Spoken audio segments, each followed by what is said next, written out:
Good afternoon and welcome to the Global Smaller Companies Trust PLC Annual General Meeting. Throughout the recorded meeting, attendees will be in listen-only mode. The meeting will commence shortly.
Right. Thank you. Good afternoon, ladies and gentlemen, and welcome to the Chartered Accountants Hall.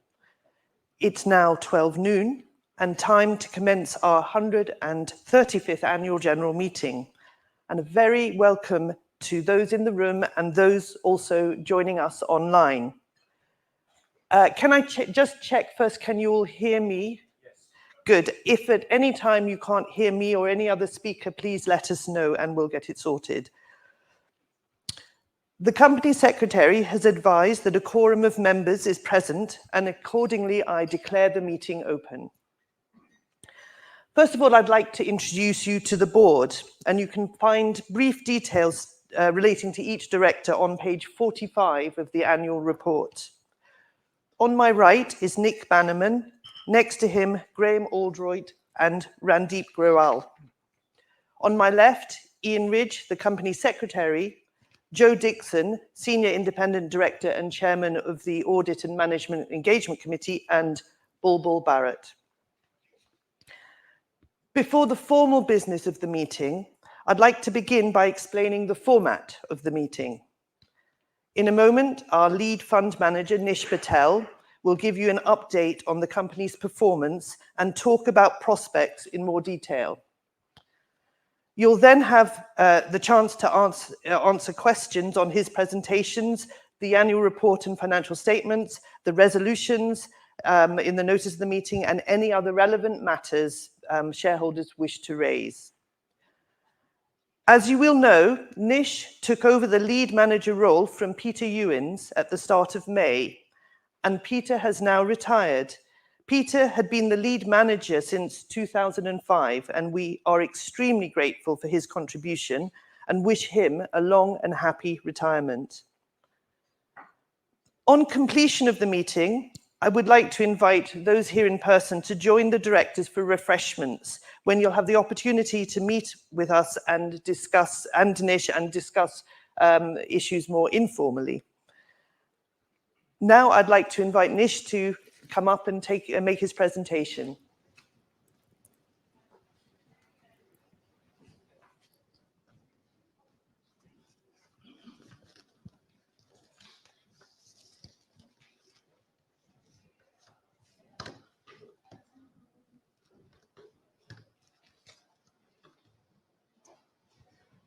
Good afternoon, ladies and gentlemen. It's a real honor to talk to you for the first time as lead manager of your company, the Global Smaller Companies Trust. I have met some of you in the past, but for those of you that I haven't met, I think it might be useful if I give you a bit of detail about my background, and then we can talk about the financial results of the year just ended. As many of you know, and as the chair pointed out, Peter Ewins very successfully ran the Global Smaller Companies Trust for 19 years. And I actually worked with Peter really closely for 16 of those 19 years. What's always been the case about the management of the investment portfolio for the Global Smaller Companies Trust is it's very much been a team endeavour.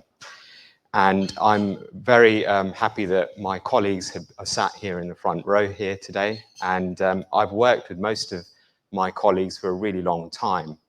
So for you as shareholders, you can be assured that the investment philosophy and process will largely stay the same. And just to recap what that investment philosophy and process is, we are long-term conservative investors, and we look to invest in good quality growing businesses, and we buy into these businesses when they become available at an attractive valuation. The philosophy and process works really well over the long term. It has a track record of delivering strong returns in absolute terms and relative terms, and this is done with lower levels of risk and volatility. Now, with a change in lead manager, there's always opportunity to make improvements, and that is something that I intend to do in the coming years. And I'm be more than happy to go into more detail on what those changes might be in the question and answer session. So let's now turn to the financial year just ended, 2024. There are 6 areas to cover. First of all, the market environment, the results for the year ended, the performance record, activity on the portfolio and how we're positioned, how we're doing in the new year to date, and what we think the outlook is.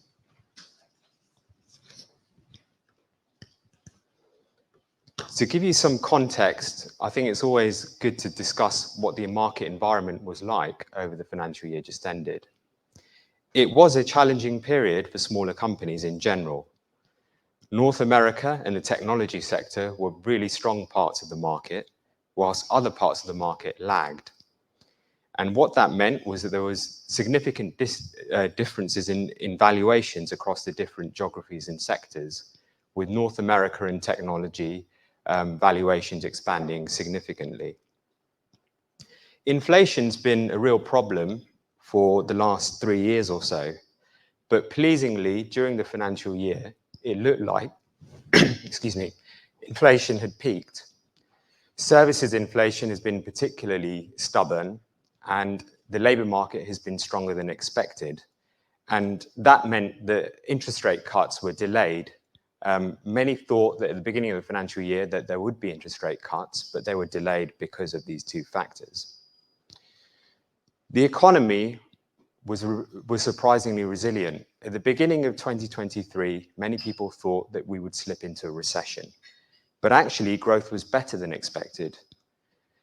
And it was very bifurcated. So the lower income consumers, they appeared to struggle, but the higher income consumers did better because they owned assets that went up in value, and they also had bank accounts that were earning more in interest income because of higher interest rates.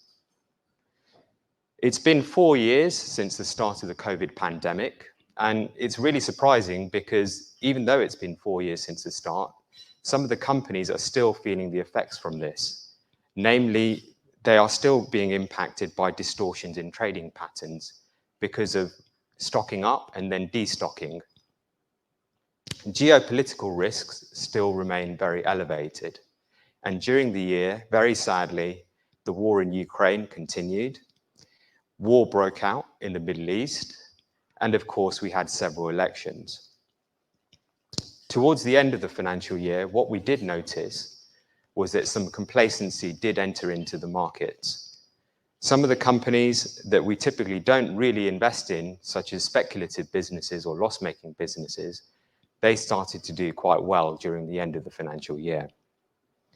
So in summary, there were plenty of cross currents to navigate. It was a challenging year for smaller companies in general.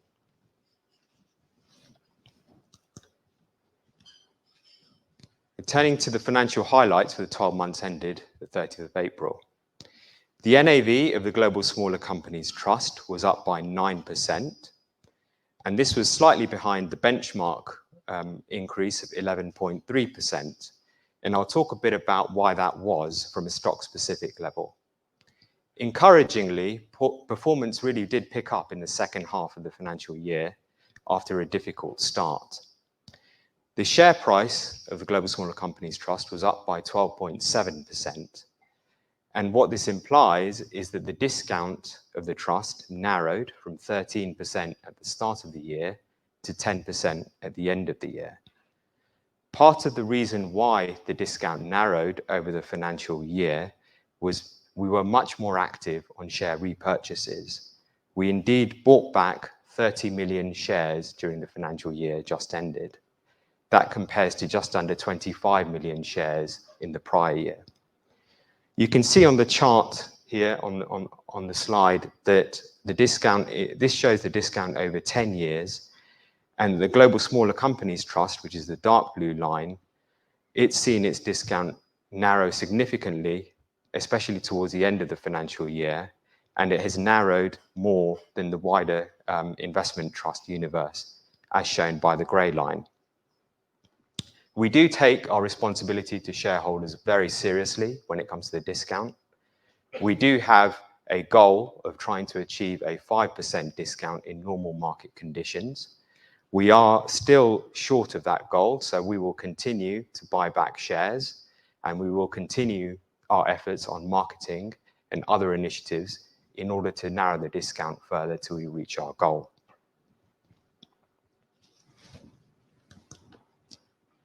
Turning to performance by region, it really did vary. North America and the UK were behind, but Europe and Japan were ahead.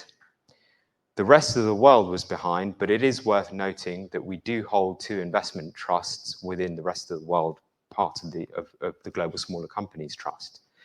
And those 2 investment trusts did see a widening in their discounts, which did hinder performance. On a stock-specific level, here are the major winners and losers. The themes to point out here are that infrastructure had another good year. Eagle Materials and Martin Marietta Materials in the US and Kier Group in the UK, all of them benefited from a robust spending environment for infrastructure in general, especially in the US. Energy had a good year as well. Our holdings in Kirby Group, which is a owner and operator of inland tank barges in the US, and Ashtead Technology in the UK, which is a rental business for oilfield services equipment.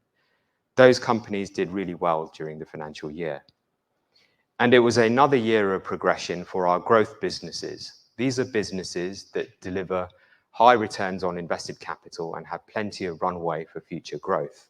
And they really do span a whole host of different sectors. So, for example, Boot Barn Holdings in the US is trying to roll out stores across the nation. In the UK, Kitwave Group is trying to consolidate a very fragmented food distribution market. 4Imprint in the UK is a low-cost producer of promotional products, and it is continuing to take market share. Lotus Bakeries in Europe is the producer of the Biscoff cookie, which I'm sure you're all familiar with, and they are trying to take their brand global. All of those businesses delivered a very good year of growth, and we are confident that many of these businesses will be instrumental in driving future performance for this trust. We also had 7 takeover bids in the financial year. And that included the Restaurant Group, which is the owner of the Wagamama's chain, which was bid for by private equity at a 35% premium. As ever, not everything worked out to plan, and we did have negative performers in the year, and that included several businesses that traded really well during the COVID period, but then they gave up some of their gains during this financial year. And that included Team 17, which is a developer of video games, MIPS, which is a maker of helmet technology for the biking industry.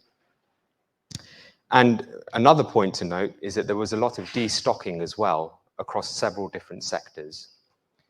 Destocking occurred in the crop protection chemicals market, and that affected American Vanguard. In the steel industry, we have seen destocking, and that hurt Graftech Industries. And Interpump, which is an Italian industrial business, also suffered from destocking. Of course, there were stock-specific issues as well. For example, LKQ was affected by weakness in the recreational vehicle market in the US. Cab Payments had an unsuccessful debut on the UK stock market when it lost access to two of its largest regions because of negative regulatory developments. And Rémy Cointreau, the French cognac maker, suffered from weakening demand. Performance over the last 5 years does include some good years and bad years, as you would expect. The last 12 months have been more difficult, but pleasingly, performance has picked up in the second half of the year. And performance has picked up in the UK and in the US, which are the two largest parts of this investment trust. This is very much a longer-term strategy, and long-term performance is strong, with the Global Smaller Companies Trust growing its share price tenfold over the last 25 years. And that is well ahead of its smaller companies benchmarks and some larger company indices as well. The Global Smaller Companies Trust is also ahead of its closest investment trust peers over 1, 3, and 5 years as well. So what have we been doing on the portfolio over the last 12 months? I would characterize our activity in 3 different areas. First of all, we have been buying quality businesses that we think can grow very reliably over the long term. The reason why we think these businesses can grow reliably over the long term are, first of all, some of them are backed by very strong secular tailwinds, or they just have very stable end markets, or they have a high degree of recurring revenues within their revenue base. So examples of this would be Domino's Pizza, which is a very resilient business. It actually grew its same-store sales and earnings even in the financial crisis. Healthcare Realty Trust in the US, which is an owner of medical office buildings. That business is supported by very favorable long-term demographics. And Acceleron in Switzerland, where 75% of this company's revenues are recurring in nature. The second area of focus is cyclical businesses, where the expectations and valuations are extremely low. In all these cases, we think the share price has discounted a lot of bad news. And if there is any surprise on the upside, then these companies have a lot of appreciation potential. Examples here would be Front Door in the US, which is a provider of home warranty plans where the company's revenues are strongly linked to the number of housing transactions. We also bought into Marshalls, which is a producer of UK landscaping products. And clearly that industry at the moment is in the middle of a downturn, but we think the shares can bounce back quite strongly over the medium to long term. And then finally, we have invested in commodities during the financial year. When we've met with management teams in the commodities sector, something that has become really apparent is that the industry has been starved of capital over the last 10 years. Management teams in the commodities sector have not been exploring for new assets. Instead, they have been returning cash to shareholders.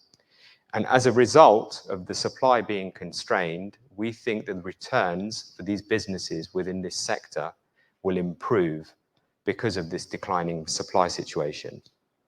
At the same time, we think demand might actually be better than people think because of long-term tailwinds such as energy efficiency. So we added during the year to Ithaca Energy, TGS, and Vitesse Energy, all of which operate in the oil industry, for example. On the sell side, our activity really focused on 3 areas. First of all, we have to hold our hands up and admit that we got some things wrong and that the investment thesis did break for some of our holdings. For example, for Merlin Properties, which is a Spanish real estate business, we lost confidence in management because we think that their view of the value of their office properties is too optimistic, and that the transition from office properties into data centers will be more difficult than management are laying out. Secondly, Alliance Pharma was the subject of a CMA investigation, and we think that it will be really difficult for the company to attract a new management team, so the investment thesis did break for that company as well. Of the 7 takeover bids that we had during the financial year, we did monetize some of them, and we used them as a source of cash to start new holdings.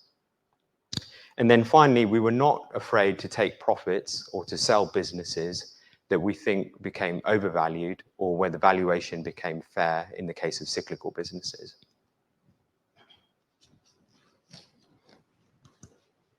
So how are we positioned at the moment? So it is worth mentioning initially that asset allocation is very much the result of bottom-up stock selection. And it is a result of where we are finding good ideas. And today, we are finding many more ideas in the UK and Europe than other parts of the world. And that's why we are over-indexed to those 2 regions. And amazingly, the UK is actually looks like it's politically stable at the moment. And we can't say that. In recent past, it's been very unstable. And when you compare it to other parts of the world, the situation is looking a lot better. And with interest rates being cut, we think that that will be really helpful for the growth outlook for the UK economy.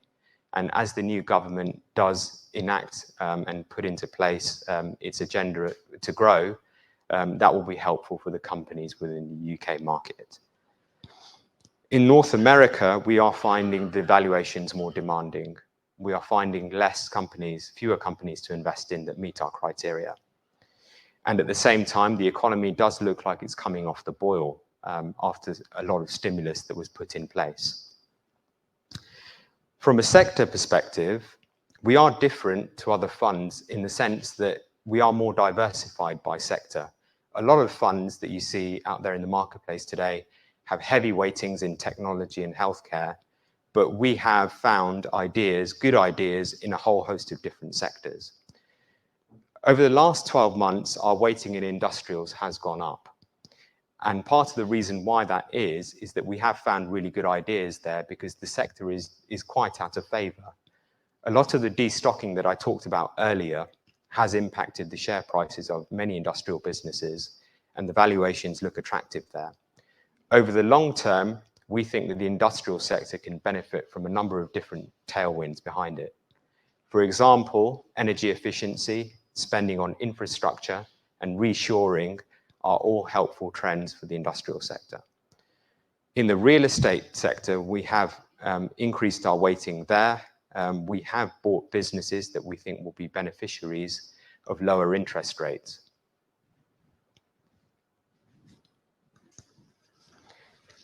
So looking at the portfolio today and how it compares to the benchmark, we think that the portfolio is well positioned.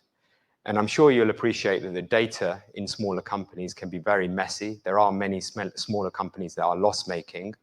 But when you compare on a like-for-like basis, we do have better quality and valuation metrics when you compare it to the benchmark.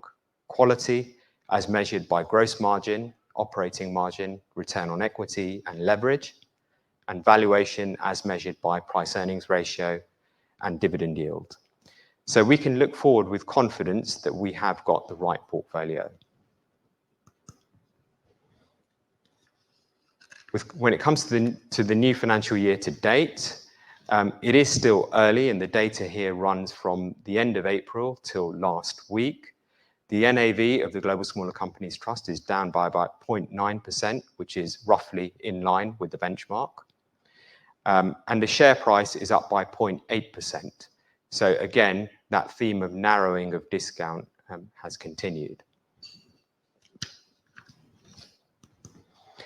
So what do we think is the outlook for smaller companies and for the economy and markets in general. So let me start by saying that we find predicting and forecasting extremely difficult. It's not our area of expertise. Our strengths really lie in trying to understand businesses and valuing those businesses and buying into them at opportune moments. But however, I will give you my own opinion, and you can take it for what it's worth, and I'm sure you'll all have your own opinions yourselves. But for me, the market environment will probably remain volatile, and it will probably be driven by the outlook for interest rates, the economy, inflation, and geopolitical developments. When we talk to management teams, it does seem apparent that higher interest rates are starting to affect the consumers, particularly at the lower end. And we think that that trend really needs to be watched quite carefully. Valuations are very bifurcated by sector and by region. And we think that this makes it much more of an active stock pickers market, which actually suits us. Over the longer term, smaller companies have a history of doing really well and outperforming larger companies. But what's been really apparent in recent years, is smaller companies have underperformed significantly. But we are excited about the smaller companies asset class coming back into favor, and that you as shareholders will benefit from that. And I wanted to give you a bit more color on that. So this is the smaller companies market in context of the overall stock market. The top chart is showing you the smaller companies market as a percentage of the overall total stock market. Historically, smaller companies have been between 7 and 8% of the overall stock market. Today, that level is around the 4% level. And historically, 4% has been the cyclical low of where this weighting has been, and it's normally been the start of a recovery cycle. So we should be optimistic that maybe the pain is behind us. And the recovery cycles can be quite long. So for example, in the 1970s, the recovery cycle lasted about 10 years. After the dot-com bubble burst in 2000, the recovery cycle was 8 years long. The valuation chart at the bottom, this is the relative valuation chart, the PE ratio of smaller companies versus larger companies, is telling you a similar story, where the valuation of smaller companies relative to larger ones is at an almost 20-year low, and historically been the point at which we have seen a recovery. If we look at the regions, in this chart, we can see all the major regions and smaller company valuations and larger company valuations within those regions. What is very apparent is that in absolute terms, smaller companies are undervalued relative to larger companies, and they are undervalued relative to their own histories as well. It's pretty clear that the UK and the European markets are the most undervalued, and the US is the least attractive smaller companies market. So the top-down data is supporting what we are seeing from a bottom-up perspective. And we are well positioned given that we are over-indexed to the UK and Europe, and we are under-indexed to North America. So I think the merits of smaller companies is really well known. The question that we get asked a lot is what will cause smaller companies to catch up with larger companies, and what will cause the recovery? What is the catalyst? So we think that there might be 3 reasons that could help spur the recovery. First of all, larger companies have done incredibly well. Some of these businesses are enormous now. 6 of them have a market cap over $1 trillion. And when you look at history, and when you look at the fact that when companies become really big, they do find it difficult to maintain the same level of growth. And unfortunately for these businesses, they are not priced for a slowdown in growth. And if there is a reassessment of growth prospects, maybe if competition starts to emerge, or if these companies start to come across bottlenecks, then there may be an allocation switch out of these larger companies into other parts of the market. And that would include smaller companies. And smaller companies would really benefit from that. Secondly, we have seen a pickup in M&A activity and share repurchases among smaller companies. And that is really helpful in closing the gap between where these companies are trading at in terms of share price and what they are intrinsically worth. And then finally, we have the prospect of interest rate cuts. We've already had our first interest rate cut in the UK and in Europe. We've also had an interest rate cut in Canada as well. Expectations are that we will have our first rate cut in the US in September. Smaller companies have historically been very sensitive to interest rates, more sensitive than larger companies, because more of these smaller companies have floating rate debt, and many of them are very dependent on financial conditions being loose. What you see typically in the past is when you've had the rate cuts, you've had a change in leadership of the market, because smaller companies tend to benefit more from rate cuts than larger companies do.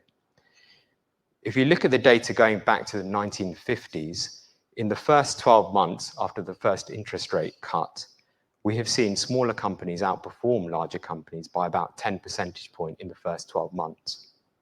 So we think that there are genuine reasons for optimism that the asset class can come back. So in summary, it was a difficult investment environment in the year just ended. There were lots of cross currents. The movement in the NAV is slightly behind the benchmark, but the share price is ahead because the discount has narrowed. And we've raised the dividend significantly. We've raised the dividend by 22% this year. And that makes the 54th consecutive year of raising the dividend, which is a record that we are really proud of. Long-term performance is strong, and the portfolio is really well positioned at the moment. And we think the asset class can come back into favor. We appreciate that the recovery might be uneven, but we're optimistic that after a really long winter, that the smaller companies market is showing signs of life and that it can sustainably recover over the longer term, and that you as shareholders will benefit from that. And with that, I'll hand it back to the chair. Thank you very much, Nish. Now we can move on to questions on Nish's presentation. A microphone will be brought to you, and may I ask you to stand and just state the capacity at which you are attending, whether it be shareholder, proxy, or corporate representative. So can I take the first question?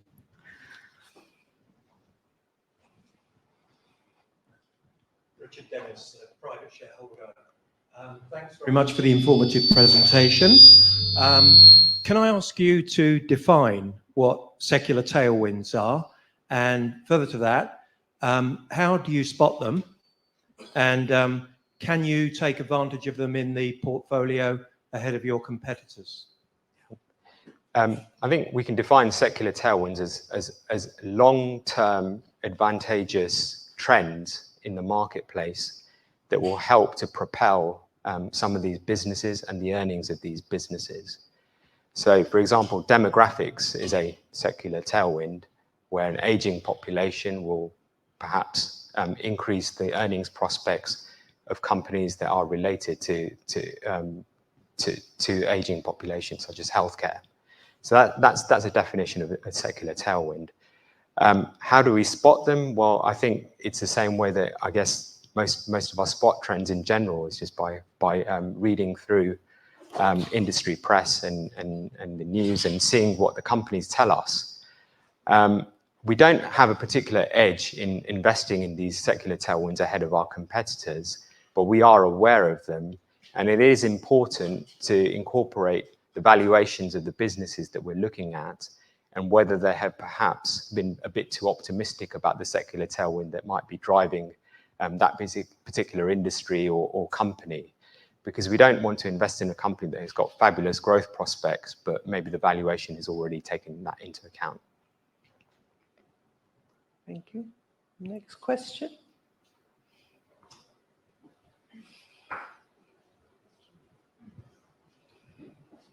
Hello. Helen Beaumont, private shareholder. So I've got 3 questions, one of which, yes, I enjoy coming to the annual meeting, but a bit disappointed to see that all the figures were based on 30th of April 24, so the same as in the annual report. So I think we definitely usually expect to get an update a bit more current. So that's a point. Perhaps you could answer. The other thing is you keep talking to us as if we're shareholders. So I'm just asking, are you also a shareholder? And my third one is very much to the board. One of the things that I find really disturbing and unnecessary is all this self-registration as a UK tax person. And it says you will have to self-register. And I'm very happy to say, yes, I'm a UK registered tax holder, but I feel very reluctant to give them my NI number, what with all these data things. And I don't see why they need it. Anyway, it's an issue that is becoming more prevalent. So maybe you could make some comment on that, please. Okay, shall I answer the last question first? And Yes, then you of course, can bring us up to with the up-to-date figures. Well, the last, I'm afraid we have no powers to change the tax regulation and the reporting. We're very much bound by it. And I do apologise for the added bureaucracy that shareholders have to go through with added legislation. Yeah, we all complain, but I'm afraid we can't change the law, basically. And I believe so. Yes, yes. We obviously we try and make it as easy as possible, but we have to follow the law by the letter, and it's all about reporting to the authorities. So yeah, and we appreciate the time you take, and we're very grateful that you are shareholders. And to your second question, we all are shareholders. As is Nish, absolutely, and we absolutely believe in this fund. And then, yes, I think Nish has some numbers on that bring us up to date. So you've got them at your fingertips. So we did go through the financial year to date. So this is as of the end of April till last week. So the NAV of the trust is down 0.9%. Which is in line with its benchmark, and the share price is ahead by 0.8%. So that will take you till the end of last week. So we do report at April and October because that's our year end. So as this is for the year end, that's why we've given you the April numbers. And to the question about the shareholding, yes, I am a shareholder, and this is through a regular investment plan, and my compensation and the team's compensation is very much linked to the performance of how the trust does and any products that we manage. So rest assured that our interests are all aligned. Thank you. Question over here.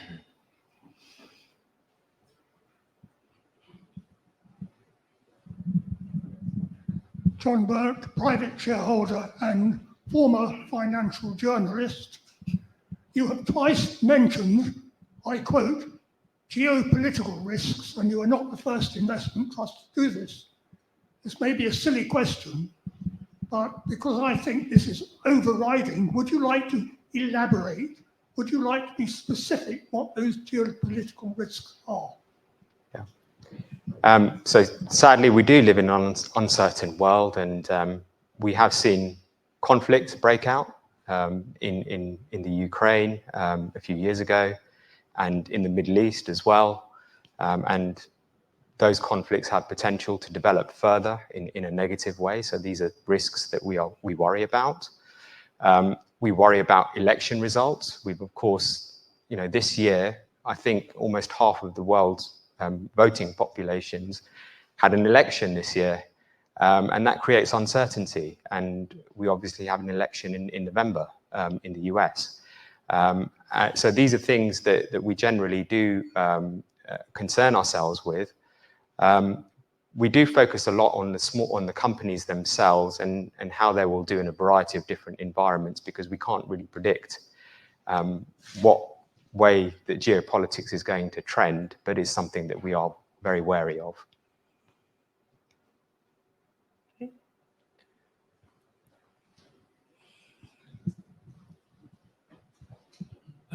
Henry Chua, private shareholder. Thank you for the presentation, Nish. I'd like to pick up on your introduction that you've been working with Peter, your predecessor, for a while, and the team has been working with you also for a while, and the process is very well established, investment. But if I were to look at the performance on page 4 or page 9 of the report, we have very, very good long-term performance, 25 years. If I look at the 1, 3, 5, and 10, our performance has been pretty average, if not poor, because we, by and large, whether it's in total share return or even by regions, most regions, we are behind. So what I'm trying to ask you, Nish, is, are you going to bring some slight change in the process so that we can hopefully get out of this circular decline in the last 10 or so years? Yeah. Thank you. Sure. No doubt it has been a difficult and challenging environment. I think we're not the only ones who have found it difficult. Active managers in general have found it a difficult investment environment to navigate. What I would say to you, what we're doing about it, because we can only control what we do, is that following the acquisition of BMO Global Asset Management by Columbia Threadneedle, that deal closed in November of 2021. We are exploring what additional resources there are within Columbia Threadneedle to improve the investment proposition and to also lower costs for our clients. So, for example, last year, after a lot of analysis and deliberation, we did decide that the Japanese equities team within Columbia Threadneedle, who have a really good track record of investing in that market, would do a good job of investing the trust's Japanese equities part of it. It's half of it. So we decided we would move half of our allocation to them because they had a good track record and a similar philosophy and process. Not only was this good from an investment proposition point of view, but it actually lowers costs for you as well. And we are exploring other opportunities that we have within Columbia Threadneedle to make more use of the additional resources that they have. It is an organization that is very intense on research, and it has a lot of additional know-how and people that we can call upon. So that is something that we are exploring. Of course, the shape of the portfolios may change a little as well over the coming years. We do recognize that we do have a lot of holdings within the trust, although we do have a very high active share and our investment universe is actually really big. We think that by concentrating some parts of our portfolio, that can lead to an improvement in performance as well. And it is also worth mentioning that when you compare this trust versus its closest investment trust peers, it is ahead of them over 1, 3, and 5 years. So we are finding it difficult as a whole active management community, given all the headwinds that we've been facing. But we can look forward with optimism that we are taking the right steps.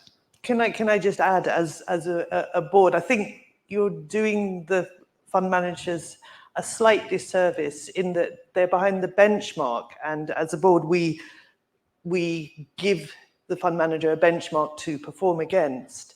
But there are only really 3 investment trusts that offer truly global smaller companies exposure, and this trust has outperformed the others. And over 3 years, I believe, it's the only trust that actually has a plus in front of the net asset value return. So the board are actually very satisfied with the performance over the periods you mentioned, given the market circumstances. The benchmark is, smaller companies' benchmarks are always very difficult to follow. So they're really a reference rather than an absolute target.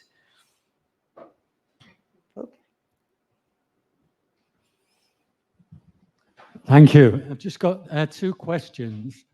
On your graph, you showed the historical composition of small caps of the stock market, which you said has been an average of 7%, and now presently at 4%. Yeah. How much of that do you think has been affected by the growth in private equity and the sheer volumes of takeovers and mergers? That's the first question. Yeah. Do you want the second? Yes, go ahead.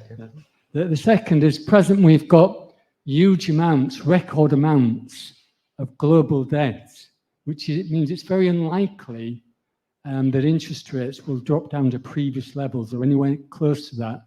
Where do you expect interest rates to stabilize? It's very unlikely they're going to go back to the ultra low rates post 2008, which were propped up by central banks around the world. On the first point, I think we're going to have to provide you with the data on that one, because you're right, you're 100% right in the sense that private equity has, many companies have decided to stay away from the public markets, and they're actually in private hands, but we would have to come back to you on that one. On your second point, calling the direction of interest rates is really not our strength, but what I would say to you is that, yes, the debt levels are very high, and historically, when you've had really high debt levels, there are a limited number of ways of reducing the debt. First of all, you can go down the path of austerity, which is never really popular with the electorate. Secondly, you can default on your debt, which again is not really an option that most governments go for. Or the third way is you can try and inflate the debt away. So there is a school of thought out there that we might have some period of financial repression where perhaps keeping interest rates at a certain level, but letting debt naturally deflate away through higher inflation could be a possible outcome for many governments across the world. So that's just some food for thought. But I think we were living in an abnormal world since the financial crisis where interest rates were too low. And then once we had this period of inflation, interest rates really did normalize back to what we call longer term levels. So, I think the answer probably lies not as low as it was before, but maybe a little bit higher. Okay. As time's moving on, we'll take 1 or 2 more questions. Victor Silk, shareholder. I've been a shareholder in this trust for 4.5 years now, having bought my holding in January 2020. It's been a pretty unexciting ride. The share price has just gone up and down with the market, generally in a range between 130 and 160, although last few weeks with small companies getting a little bit more into favour, I've seen it manage to edge up a bit on that. But the yield, the dividend yield over that time has only averaged about 2%. Now, the cost of living over that period, 4.5 years, has been above 2%, sometimes quite substantially. So in terms of dividend yield, I'm losing money. My cost of acquisition is about 148. So I do have, at the moment, a small capital profit, but a very small one. Generally speaking, the share price of a company tends to depend on what you can expect as a return on them. Now, I think really you do need to start looking for some higher yielding shares to try and bring in some more resources. I know the dividend went up a little bit this year, but it needs to go up somewhat more. If you speak to me afterwards, I can point you in a direction of a couple of high yielding smaller companies which are pretty reliable dividend ones, but I won't spout on about them now. in addition to that, for the chair, last year, I hope that we were mollified this year by having some wine with our buffet, which Well, we that will didn't. lower the yield a little bit more, perhaps. Which you didn't serve last year, but you did the year before, to make us a little happier. Right. Can I just? This is not a yielding fund. That is not our aim. Although we have a good track record of raising the dividend, it's a deliberate decision to not be a high-yielding fund. So the returns, you should expect capital returns over dividend returns. Anyway, Nish, do you want to?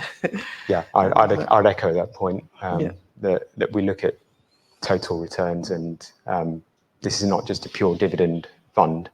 But I would highlight that the growth of the dividend has been pretty significant over the last few years, and that your initial yield will probably go up over time as the dividend continues to rise.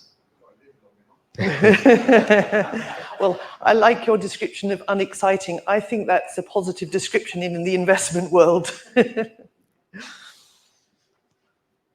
Okay, any more questions? Yes, one more question.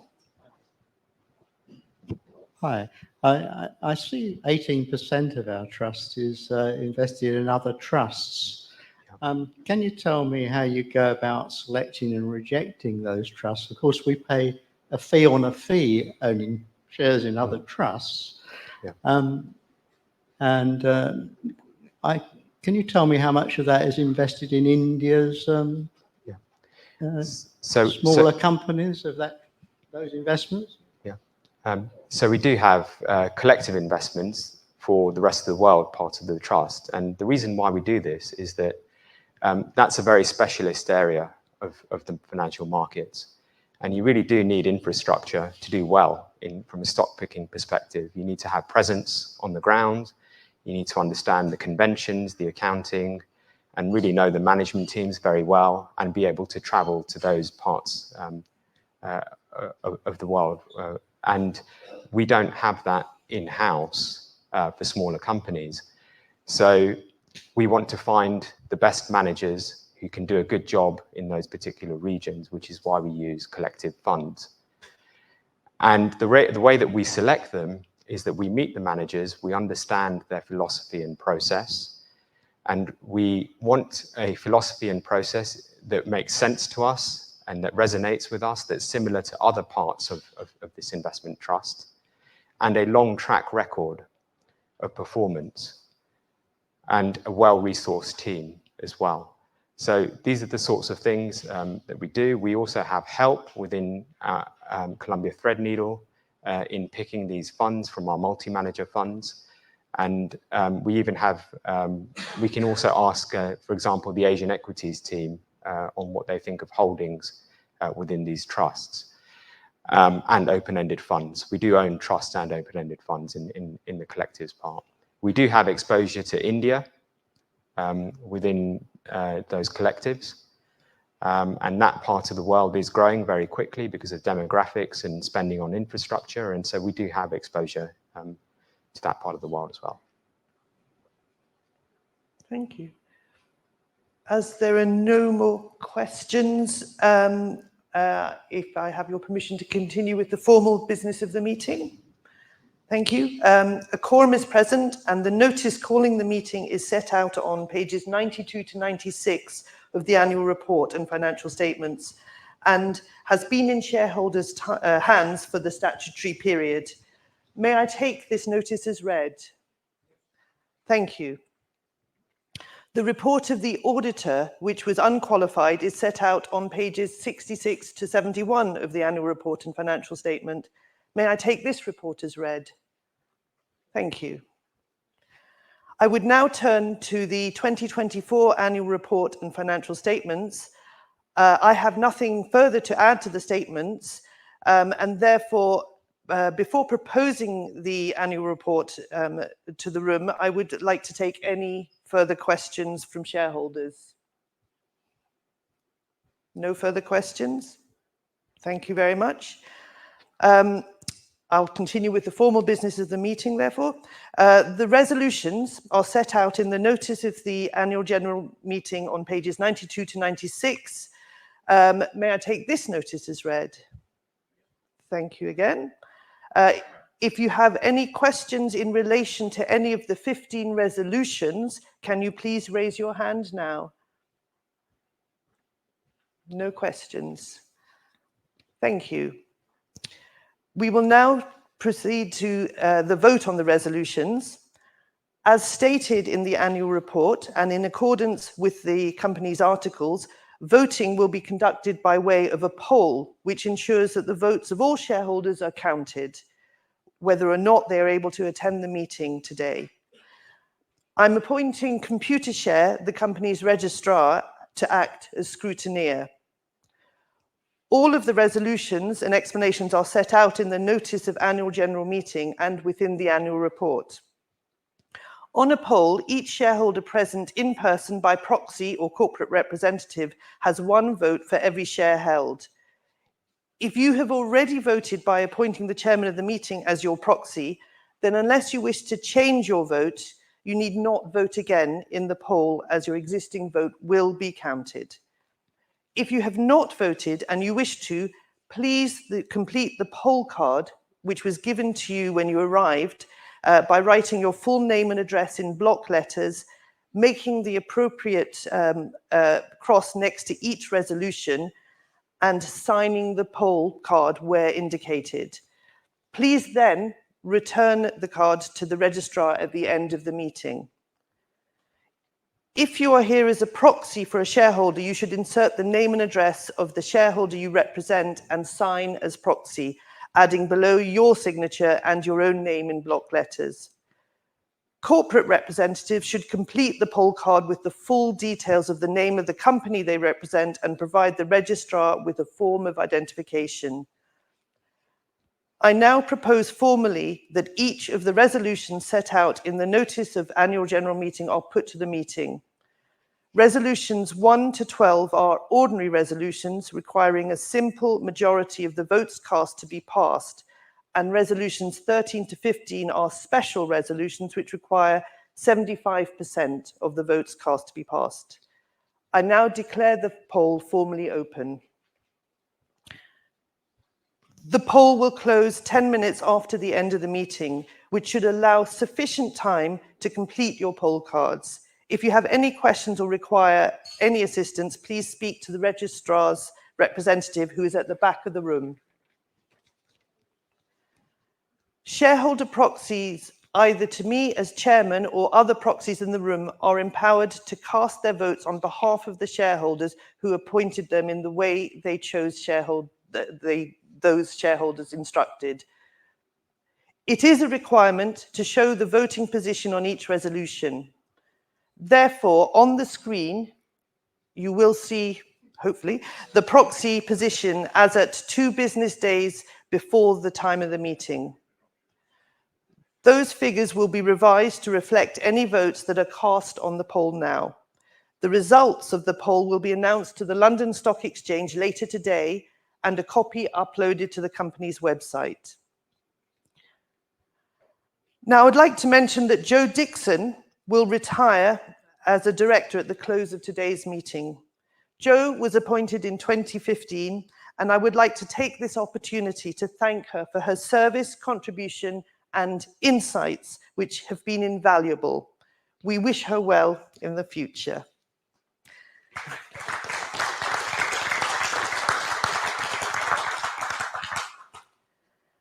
Thank you for taking the time to join us today, whether in person, in the hall, or online.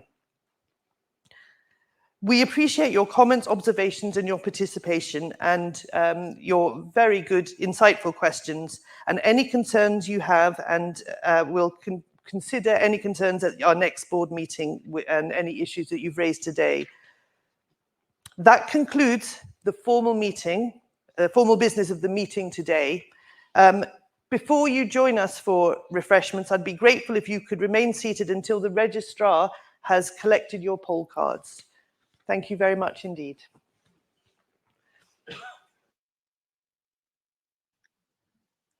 Thank you for updating investors today. On behalf of the board of the Global Smaller Companies Trust, we'd like to thank you for attending today's annual general meeting, and good afternoon to you all.